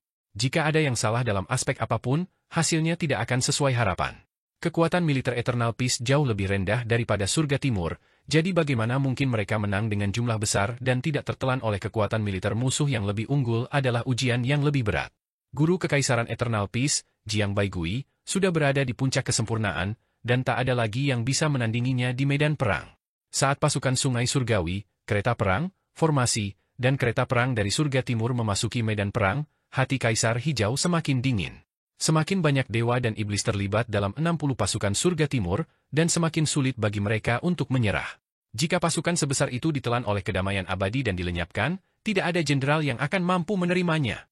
Sekarang, bukan lagi masalah mengepungnya dan tidak memusnahkannya. Bahkan jika Jiang Baigui segera melepaskannya, pasukan Surga Timur tidak akan bisa meninggalkan medan perang. Luka Kaisar Timur seharusnya tidak terlalu serius sekarang, kan? Guru Kekaisaran Jiang Baigui datang ke sisi Kaisar Timur dan berkata, "Sekarang, kau bisa membangkitkan sarang 10.000 naga, membangkitkan tubuh fisikmu dan naga ilahi dari langit timur." Kaisar Timur berdiri dan tertawa, "Jiang Baigui, kau benar-benar kejam." Ia melolong panjang, dan ki serta darahnya menjadi ganas. Di perkemahan langit timur, tubuh fisik naga azur tanpa kepala tiba-tiba bergetar hebat. Naga yang melayang itu menjulurkan cakarnya dan mencakar sarang 10.000 naga. Sarang 10.000 naga adalah tanah sucinya, dan ia dilahirkan di sana. Kekuatan sarang 10.000 naga ini tidak kalah dengan tanah leluhur api Dao milik Kaisar Selatan. Kekuatan tanah leluhur api Dao sangat mengerikan. Kekuatannya dapat mendistorsi ruang dan waktu, dan seluruh alam semesta seolah berada dalam api Dao tanah leluhur. Tanah leluhur sarang 10.000 naga tidak sekuat tanah leluhur api Dao. Namun, tanah leluhur ini terkenal dengan ki dan darahnya. Ketika ki dan darah di sarang 10.000 naga meledak, ki dan darah semua naga ilahi di perkemahan Surga Timur melonjak hampir dengan dahsyat. Naga-naga ilahi itu adalah naga-naga ilahi dari Surga Timur. Mereka adalah keturunan Kaisar Naga Biru Timur. Setelah menerima darah dan ki dari sarang 10.000 naga, tubuh mereka mulai membengkak, memutuskan tali pengikat naga di tubuh mereka. Hanya sebagian dari naga ilahi dari Surga Timur yang telah dipenggal. Masih ada puluhan ribu naga ilahi yang tersisa sebagai budak di pasukan. Pada saat ini, semua naga ilahi ini telah melarikan diri. Cakar dan gigi mereka ganas, dan auman naga dapat terdengar terus-menerus dari perkemahan Surga Timur. Raungan panjang Kaisar Timur terus berlanjut, dan kekuatan para naga dewa meningkat pesat. Mereka menerkam pasukan lain di perkemahan Langit Timur, dan untuk sesaat, perkemahan Langit Timur kacau balau, darah dan daging berceceran di mana-mana. Pada saat yang sama, Jiang Baigui memberi perintah kepada seluruh pasukan untuk menyerang. Kapal-kapal bermenara yang terbang di angkasa masih berjarak ribuan mil dari perkemahan Langit Timur, dan cahaya meriam menembus permukaan laut, melesat menuju gerbang kota perkemahan Langit Timur, menghancurkan gerbang kota. Dewa dan iblis yang tak terhitung jumlahnya menginjak permukaan laut dan menyerbu menuju perkemahan Langit Timur. Kekuatan senjata dewa berat diaktifkan, dan meriam Dewa Matahari yang melesat pun diaktifkan. Segala macam niat membunuh melesat ke langit, mengaduk angin dan awan. Pada saat yang sama, dewa dan iblis yang tak terhitung jumlahnya bergerak dari dasar laut ke dasar perkemahan. Mereka menerobos dasar perkemahan dan menyerbu ke dalam kota. Di laut, terdapat kun raksasa berzirah yang melompat keluar dari air dan terbang di angkasa. Di punggung masing-masing kun raksasa itu berdiri puluhan dewa dan iblis. Setelah mendorong menara pedang, peluru pedang di menara itu pun berjatuhan bak hujan. Pada saat ini, Ibu Pertiwi Gongsun Qian terbang menuju perkemahan langit timur. Di permukaan laut di depan mereka, tunas-tunas muda yang tak terhitung jumlahnya tumbuh dari perkemahan. Ranting-rantingnya berterbangan dan mengunci pasukan langit timur yang tak terhitung jumlahnya. Awalnya, selama pasukan langit timur dapat membentuk formasi, mereka masih dapat melawan Ibu Pertiwi.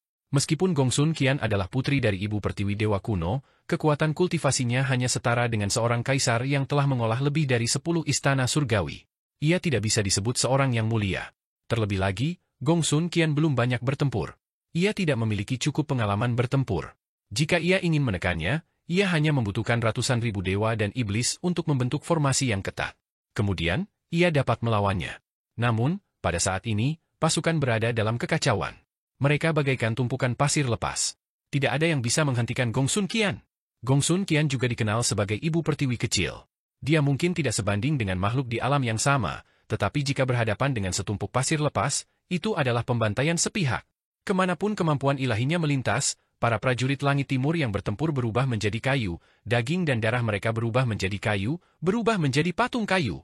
Gongsun Qian tidak dapat mengubah roh primordial para dewa dan iblis ini menjadi kayu, tetapi seberapa besar kekuatan tempur yang mereka miliki setelah roh primordial mereka meninggalkan tubuh jasmani mereka? Di perkemahan besar langit timur, roh primordial para prajurit langit timur menari-nari di udara. Namun, di bawah serangan kedamaian abadi dan naga ilahi langit timur, mereka runtuh dan hancur satu demi satu.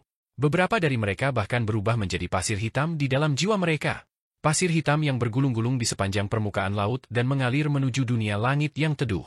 Ketika Kaisar Hijau yang terperangkap melihat ini, ia tak kuasa menahan diri untuk kehilangan semua harapan. Serangan Jiang Baigui bisa dikatakan telah menghancurkan semua harapannya. 60 markuis pasukan langit timur mungkin akan kalah telak. Selisih satu gerakan saja berarti ia akan kehilangan segalanya. Jiang Baigui, aku. Tepat saat Kaisar Hijau Langit Timur mengucapkan kata-kata ini, sebelum ia sempat mengucapkan kata menyerah, naga hijau Langit Timur tiba-tiba bangkit dan menyerbu ke dalam formasi 3 pasukan. Setelah beberapa kali jungkir balik, naga hijau Langit Timur membunuh roh primordial Kaisar Hijau. Naga hijau Langit Timur tampak ganas. Cakarnya mencengkeram tubuh Kaisar Hijau. Dewa kuno itu membuka mulutnya dan menyemburkan api suci, membakar pohon kuno itu dan mengubahnya menjadi abu dalam api suci. Kaisar Biru Langit, kau telah membunuh begitu banyak keturunanku, mempermalukan tubuhku, merampas tanah leluhurku, dan memperbudak keturunanku. Aku telah membiarkanmu lolos dengan mudah dengan mengubah tulang-tulangmu menjadi abu. Naga Biru Langit membuka mulutnya dan menyemburkan napas naga, meniupkan abu Kaisar Biru Langit ke seluruh langit. Ia berkata dengan garang, musuh lama, ayo pergi. Ketiga pasukan yang menyerang Kaisar Azur tidak tahu harus berbuat apa ketika mereka melihat ini. Setelah Kaisar Timur Naga Hijau melampiaskan amarahnya, ia tak sengaja melihat sekilas Jiang Baigui, yang wajahnya sedingin air, dan jantungnya berdebar kencang.